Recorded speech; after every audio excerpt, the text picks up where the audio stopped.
सरकार का काम है न्यायालय के कार्यों का जो है अवलोकन करके उसको प्रोटेक्शन देना, ताकि किसी भी तरह के न्यायालय के कार्य में बाधा उत्पन्न न हो। लेकिन ये सरकार चाहती है कि देश में दंगा हो, उपद्रव हो, हिंदू मुसलमान हो, इसलिए वो सतर्क रहती है कि कब ऐसा मौका मिले कि तत्काल हम इस तरह का एजेंडा अपना जनता के सामने लाएं।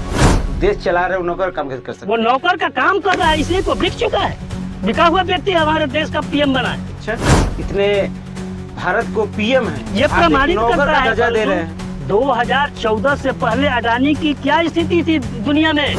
सत्ता में चोर लोग बैठे हैं और चोरी करना इनका काम है, और इनको सत्ता में बने रहने के लिए चोरी से ईवीएम सबसे बड़ा हथियार मिल गया है। होते तो जीतते कैसे? इसीलिए तो मैं बता रहा हूँ, चोर हो तो जीत कैसे? आज चोर के पास ही 3 बार से सरकार बनती चली जा रही है। 3 बार, और उस समय से ही मैं ईवीएम के ऊपर जो है प्रश्न खड़ा कर रहा हूँ।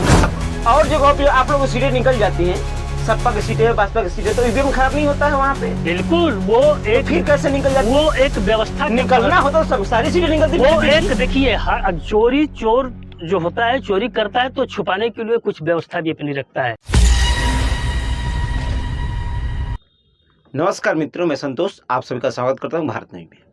संभल की जो घटना हुई है इतने दयनीय है, आप लोग को पता भी होगा, बहुत दिनों से खबरें आप लोग देख भी रहे होंगे कि जो मस्जिद और मंदिर को लेकर के जिस तरीके से घटनाएं बढ़ी, और यह सिर्फ एक मात्र अब छोटी घटना नहीं रह गई है, एक बड़ा रूप धारण करती है। क्योंकि इससे पहले वहां पे सर्वे की टीम भेजा गया था, सर्वे चला, ये कहा गया कि जिस जगह पे मंदिर, जिस जगह पे मस्जिद बना हुआ है वहां पे हरियर मंदिर है, जो कि बाबर ने तोड़वा करके मस्जिद बनवा दिया। तो इसके पक्ष में जो भी हिंदू समुदाय के लोग हैं उन्होंने याचिका डाली।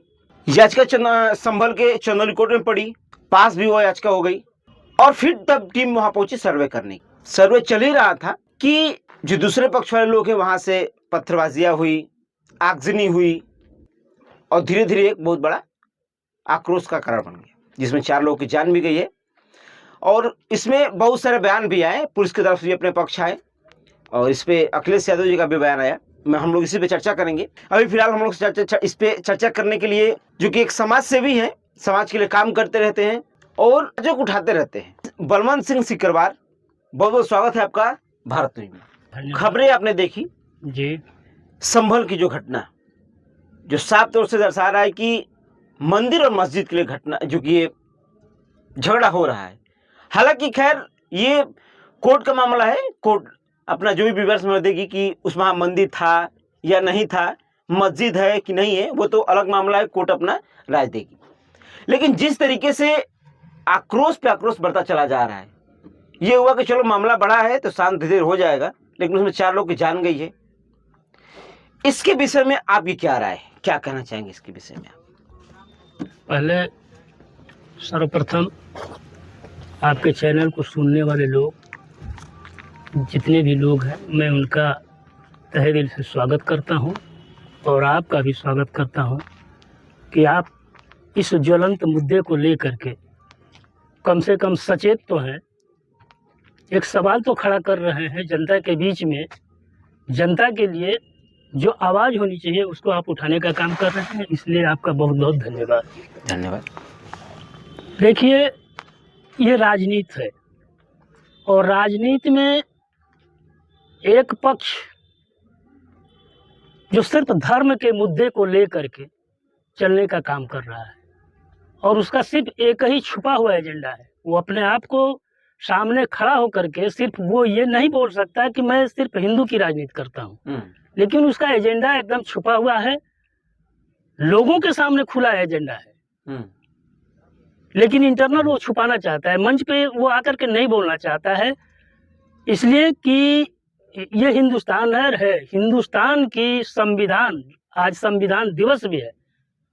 इस संविधान दिवस पे मैं लोगों को बहुत बहुत बधाई देता हूँ, जिस संविधान के लिए हम लोग लड़ रहे हैं, भारत की जनता लड़ रही है। और ये जो लोग हैं आज सत्ता में बैठे हुए, इस संविधान को समाप्त करने की इनकी हमेशा से ये सोच रही है, शुरू से ही जिस दिन ये संविधान लागू हुआ उसी दिन से इस संविधान का विरोध किया गया। तिरंगा हमारा, जिसको भारत की शान, आन बान शान के रूप में हिंदुस्तान का एक बच्चा भी देखता है और उसके लिए अपने प्राणों की निछावर करने के लिए हमेशा तत्पर रहता है। लेकिन ये वो ऐसे तत्व हैं जो उस तिरंगे को अपने पैरों तले कुचले जिस दिन ये तिरंगा लागू हुआ। और उसका जीता जागता प्रमाण है कि नागपुर में इस आरएसएस का कार्यालय है, जिसकी मैं बात कर रहा हूँ, जिस विचारधारा की मैं बात कर रहा हूँ, जो विचारधारा आज देश पे सत्ता में काबिज है, सेंटर में भी और हमारे उत्तर प्रदेश में भी वही विचारधारा काम कर रही है। यहाँ लड़ाई विचारधारा की चल रही है। इन लोगों का छिपा एजेंडा यह है कि इस संविधान को खत्म करके मनुस्मृति को लागू किया जाए। और मनुस्मृति में वही सारी चीजें हैं जिसमें जाति पात धर्म संप्रदाय जोड़ा गया है और सिर्फ हिंदुत्व की बात की जाए, हिंदू की बात की जाए, ये मनुस्मृति में है। मतलब और किसी धर्म की बात नहीं हो, और किसी धर्म की बात नहीं हो। इस हिंदुस्तान में इन लोगों का कहना है कि अगर हिंदुस्तान में रहना है तो हिंदू बन करके रहना पड़ेगा, जबकि हमारा संविधान कहता है कि यहाँ न कोई जाति है, न कोई धर्म है, न संप्रदाय है। सारे लोग जिस धर्म से, जाति से बिलोंग कर रहे हैं, उनको पूरी छूट दी गई है संविधानिक व्यवस्थाओं के तहत कि वो अपने हर कार्य को अपनी इच्छा के अनुरूप कर सकते हैं। मतलब आप सीधे सीधे कह रहे हैं कि जो सरकार है, जितने भी दंगा हो रहा है, अभी भी मामला हुआ था, आपने देखा था झांसी वाला जो हुआ था, संभल वाला हुआ अभी घटना, तो सरकार भी से सतर्क नहीं है, वो भी चाहती है दंगा होते रहे। सरकार सतर्क है, इसलिए सतर्क है कि ये कब कैसे मुद्दे आ रहे हैं उसको गौर करने के लिए हमको सिर्फ एक मुद्दे सामने लाना है। इस कार्य के लिए सरकार सतर्क है। ये मुद्दा क्यों आया? ये तो सरकार का मुद्दा नहीं है, ये न्यायालय का मुद्दा है, पुलिस प्रशासन का मुद्दा है। न्यायालय के आदेश पे पुलिस के लोग, न्यायालय के द्वारा जो भी लोग नियुक्त किए गए हैं उनके द्वारा वो सर्वे किया जाता है। सर्वे रिपोर्ट न्यायालय में जाती, न्यायालय उसका अवलोकन करती और कानून के तहत जो भी बातें होती वो उस पर फैसला देती। सरकार का काम है न्यायालय के कार्यों का जो है अवलोकन करके उसको प्रोटेक्शन देना, ताकि किसी भी तरह के न्यायालय के कार्य में बाधा उत्पन्न न हो। लेकिन ये सरकार चाहती है कि देश में दंगा हो, उपद्रव हो, हिंदू मुसलमान हो, इसलिए वो सतर्क रहती है कि कब ऐसा मौका मिले कि तत्काल हम इस तरह का एजेंडा अपना जनता के सामने लाएं।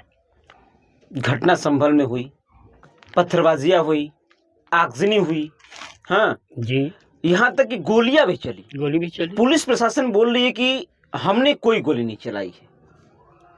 देखिए, उस घटना की वीडियो भी आ गई है। हाँ, और उस वीडियो में हमने देखा है कि पुलिस के लोग राइफल से गोली चला रहे हैं। उन्होंने कहा कि हमने प्लास्टिक की रिवाल्वर से गोली चला रहे हैं। अब यहाँ से गोली अगर सीने पे लगती तो पता चलता कि वो प्लास्टिक की गोली है कि लोहे की गोली है।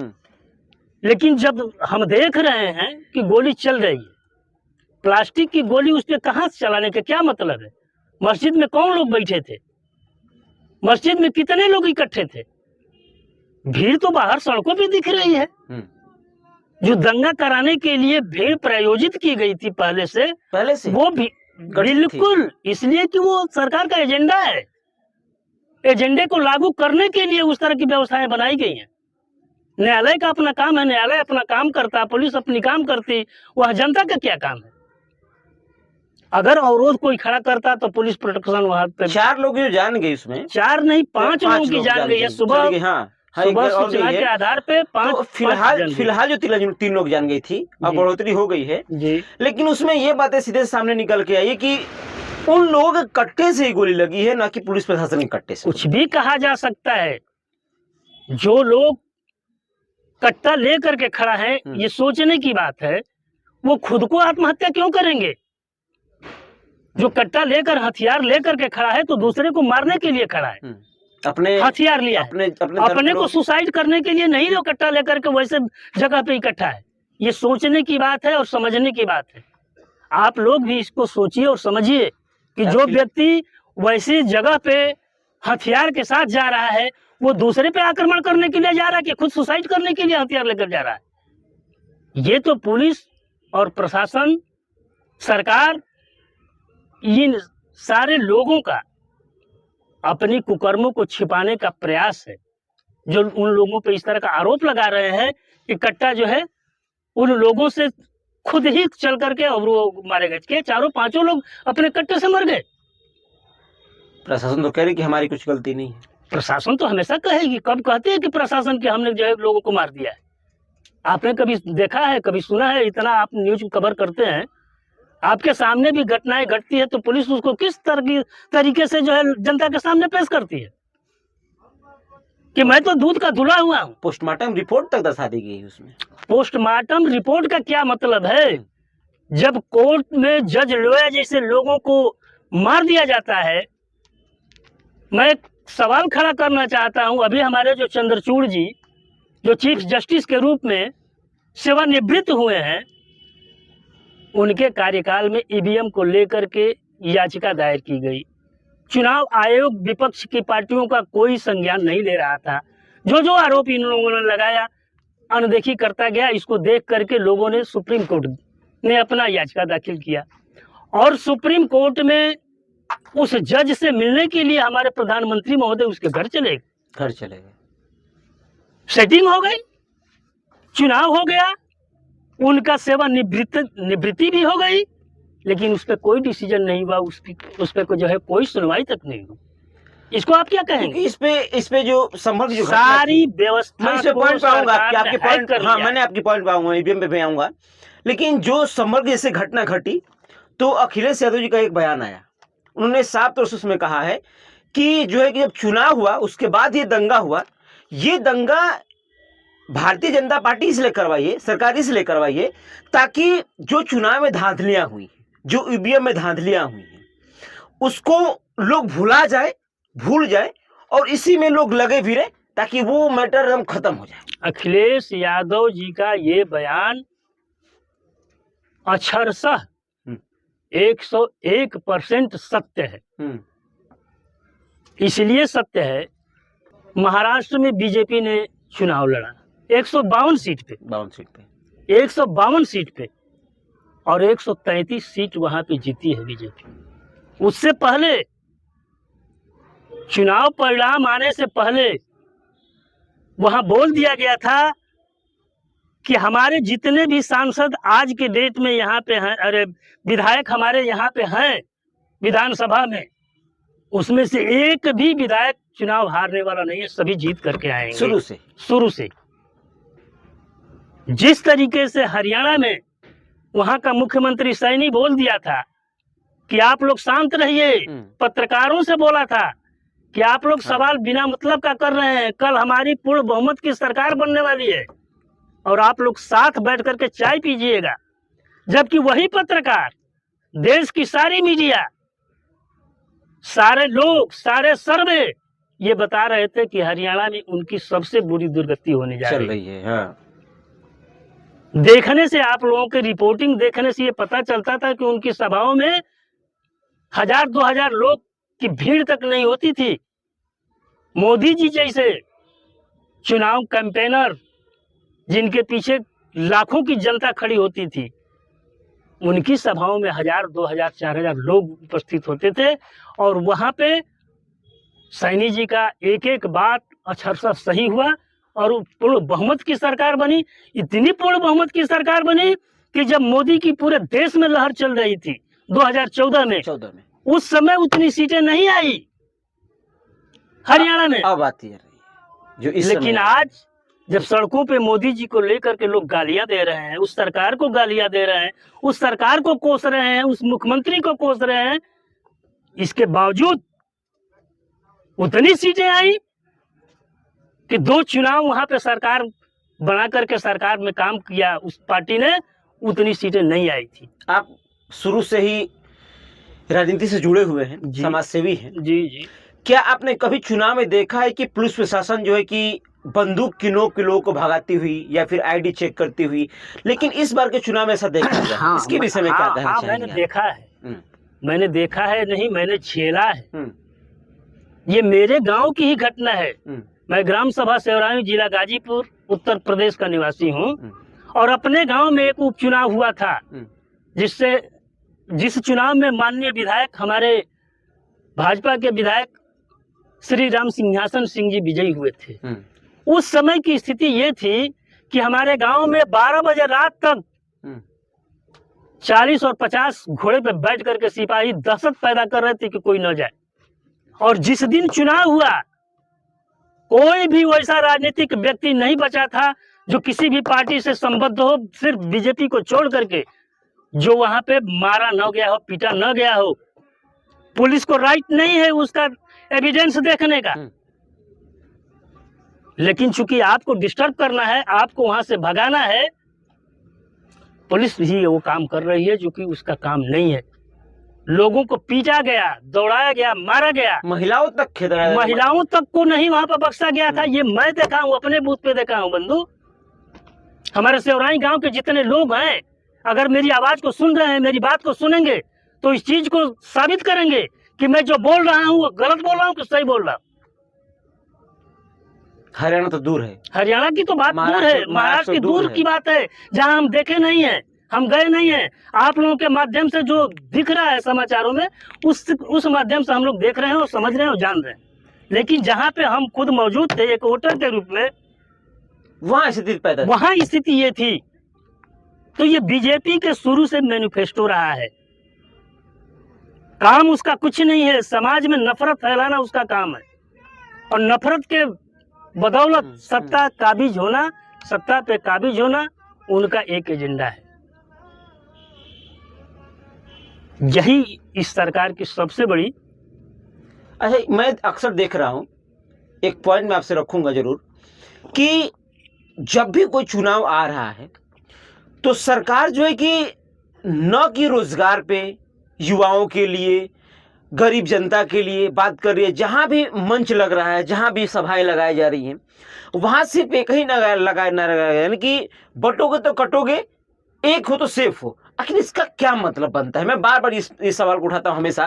और आखिर ये शब्द क्यों आ रहा है? क्यों नहीं मंच भी ये कहा जा रहा है कि नहीं, हम युवा के साथ हैं, हम इतनी वैकेंसी निकालेंगे, इतने भर्ती करेंगे, ये विकास करेंगे। आखिर विकास पे चर्चाएं क्यों नहीं होती इस चुनाव में? इस मुद्दे पे पूरे देश में जनाक्रोश है, और इसी मुद्दे को ढकने के लिए, इस मुद्दे पे पर्दा डालने के लिए, इसलिए कि इस सरकार ने आज सेंटर में 10 वर्ष से ऊपर ये तीसरी सरकार चल रही है, और हमारे प्रदेश में इस पार्टी की दूसरी 10 सरकार चल रही है। और इनका सिर्फ एक ही एजेंडा है, काम नहीं करना है। काम जिसको करना होता, 10 वर्ष में 2 करोड़ नौकरी की ये बात करते थे, 15-15 लाख रुपया देने की बात करते थे। पहले तो वो ये इन सब मुद्दों को लेकर के जनता को भ्रमित किए, जनता आंदोलित थी।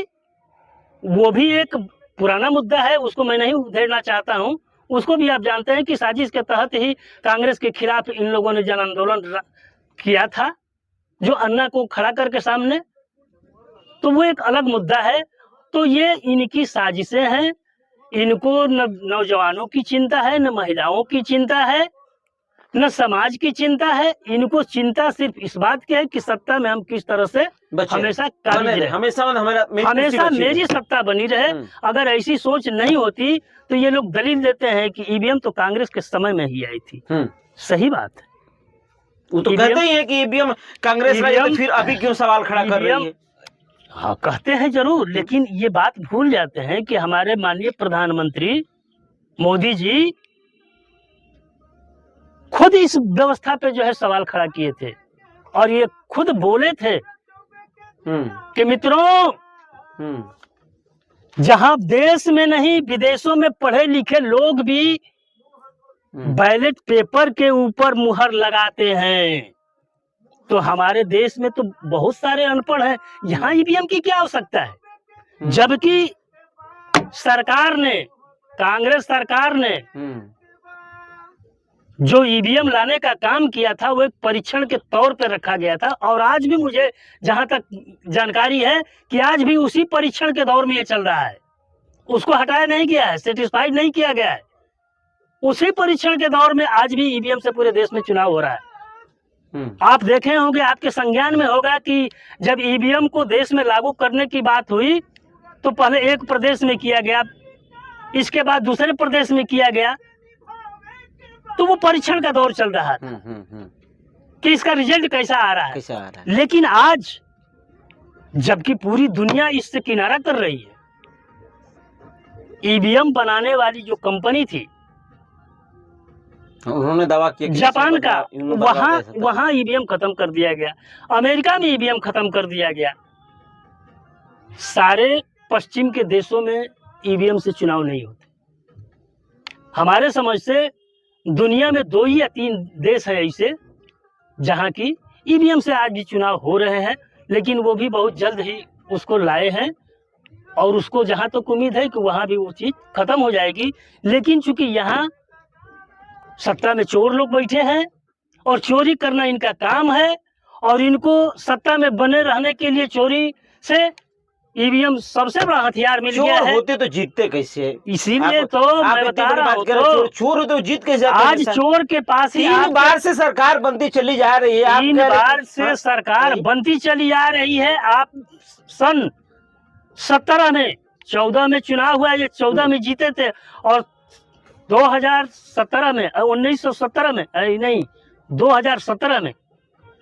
2017 में इस मुद्दे को मैंने उठाया था। आप मेरा टाइमलाइन उठा करके देख लीजिएगा, और उस समय से ही मैं ईवीएम के ऊपर जो है प्रश्न खड़ा कर रहा हूं, इसलिए जानता हूं कि इन लोगों का सबसे बड़ा। आप और जगहों पे आप लोगों की सीटें निकल जाती हैं, सपा की सीटें, बसपा की सीटें, तो ईवीएम खराब नहीं होता है वहाँ पे? बिल्कुल, वो एक तो फिर कैसे निकल जाती? वो एक व्यवस्था निकलना होता तो सारी सीटें निकलती। वो एक देखिए, चोर जो होता है, चोरी करता है तो छुपाने के लिए कुछ व्यवस्था भी अपनी रखता है, तो ये उनकी व्यवस्थाएं हैं।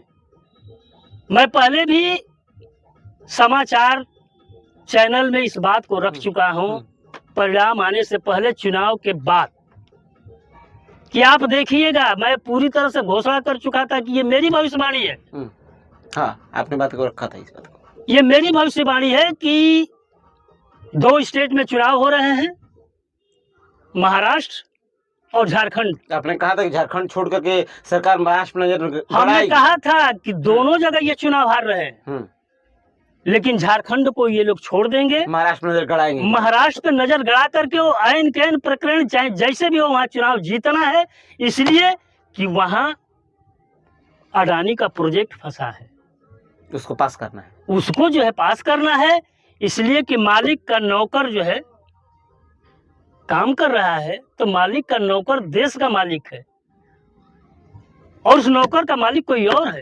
अच्छा, एक देश चला रहे, नौकर काम कैसे कर सकते? वो नौकर का काम कर रहा है, इसलिए को बिक चुका है, बिका हुआ व्यक्ति हमारे देश का पीएम बना है। अच्छा, इतने भारत को पीएम है, ये प्रमाणित करता है। दर्जा दे रहे हैं। 2014 से पहले अडानी की क्या स्थिति थी दुनिया में? 100 नंबर से नीचे थे। प्रधानमंत्री जी ने उनको बढ़ावा दिया है। 100 नंबर से नीचे थे। आपको समझ में नहीं आ रहा है, आप नहीं समझ रहे हैं। बढ़ोतरी किए हैं उनको, इसलिए किए हैं ताकि वो हमारा जो है वो काम करता रहे, मैं उनका काम करता रहूं। वो सत्ता बनाने के लिए पैसे का व्यवस्था करते रहे, और मैं उनको बढ़ाता रहूं, उनको पैसे कमाने के लिए प्रोजेक्टों का व्यवस्था करता रहूं। ये दोनों लोगों का छुपा हुआ अपना साठगांठ है, चल रहा है। क्यों नहीं वो गिरफ्तारी कर रहे हैं? आज अमेरिका ने उनके ऊपर अरेस्ट जो है वारंट जारी किया, जहाँ पे चर्चा नहीं हो रही है। कल लोकसभा में चर्चा से भाग गए। हमारे प्रधानमंत्री जी जब इस पे बात होने लगी तो वो अडानी पे चर्चा नहीं करना चाहते तो सदन छोड़ करके भाग गए। क्या मतलब है? आप सदन के मालिक हो, सारा सवाल आपसे हो रहा है, देश की सारी जिम्मेदारी आपकी है, जवाब कौन देगा? क्यों भाग रहे हो? 543 सांसदों के आप सबसे बड़े मुखिया हो, सबसे बड़े जिम्मेदार हो, सारे लोगों के सवालों का जवाब आपको देना है, और आप सदन छोड़ करके भाग रहे हैं। क्या मतलब है इसका? अडानी पे एक शब्द नहीं बोल रहे हैं। बचना चाहते हैं वो, बचना चाहते हैं इसलिए कि वो कमजोर नस्ल है उनकी। वो जानते हैं कि जब हम अडानी का नाम लेंगे तो फंसेंगे, और इसलिए अडानी को बचाया जा रहा। दावा करता हूं, आज भी मैं आपके चैनल के माध्यम से दावा करता हूं कि अडानी के ऊपर कुछ नहीं होने वाला है। इसलिए नहीं होने वाला है कि अगर अडानी जेल में जाएगा तो हमारा प्रधानमंत्री जेल में जाएगा। वो फंसेंगे तो भी फंसेंगे। चोली दामन का रिश्ता है दोनों का। अच्छा, पूरी दुनिया इसको देख रही है। जो 110 नंबर 106 नंबर पे था 2014 से पहले, और एक समय ऐसा आया कि दुनिया का सबसे नंबर 1 वो बन गया। आज भी दूसरे और तीसरे नंबर पे लड़ रहा है। मेहनत नहीं कर रहे हैं वो। किस बात का मेहनत कर रहे हैं? मेहनत तो आप भी कर रहे हैं, मेहनत हम भी कर रहे हैं। कहाँ से प्रोजेक्ट ला रहे हैं? इस देश में बैठे हुए जितने भी व्यवसायी हैं क्या मेहनत नहीं कर रहे हैं? वही एक मेहनत, सबसे मेहनत कस हो गए। उनसे पहले अभी 5-7 साल पहले अंबानी पे उनका हाथ था। अंबानी बढ़ रहा था। ये भी मित्र हैं उनके भाई, ऐसे मत कहिए। हम कहा कर रहे हैं कि वो दुश्मन है, लेकिन खास मित्र में अडानी आ गए, अंबानी बैक हो गए मतलब पीछे। जो खर्चा पानी देता रहेगा वो उनका अच्छा मित्र बिल्कुल बिल्कुल, जहां से उनकी व्यवस्था चलेगी वही उनका अच्छा मित्र है। जहां से उनको सत्ता में बने रहने के लिए संसाधन उपलब्ध हो गए, जो कराएगा वही उनका सबसे बड़ा मित्र है। और व्यवसायी व्यापारी तो हमेशा ये सोचता है कि चाहे हम यहाँ 10 लाख रुपया खर्चा करें, उधर 10 करोड़ कमाए, तो 1 करोड़ भी वो खर्चा करने के लिए तैयार है अगर 10 करोड़ उसको मिल जाए। व्यापारी का मतलब क्या हुआ? व्यापारी का यही तो मतलब है कि जो मैं पूंजी इन्वेस्ट करता हूँ उसमें अधिक से अधिक हमको लाभ मिले। कोई ऐसा व्यवसाय मिले जिसमें मैं अपना पूंजी इन्वेस्ट करूं और हमको अच्छा से अच्छा उसमें लाभ मिले। वो कर रहा है, वो अडानी कर रहा है। और उसके संरक्षक के रूप में हमारे प्रधानमंत्री महोदय बैठे हैं। चर्चा तक नहीं होगी, सहयोग करते ही रहेंगे। बिल्कुल सहयोग करते रहेंगे। लेकिन निश्चित तौर पे मैं आपको बता रहा हूं कि सरकारें बदलेगी, और सरकारें जब बदलेंगी तो इन लोगों की जगह कहां होगी अभी ये वक्त तय करेगा। चलिए, समय का इंतजार रहेगा।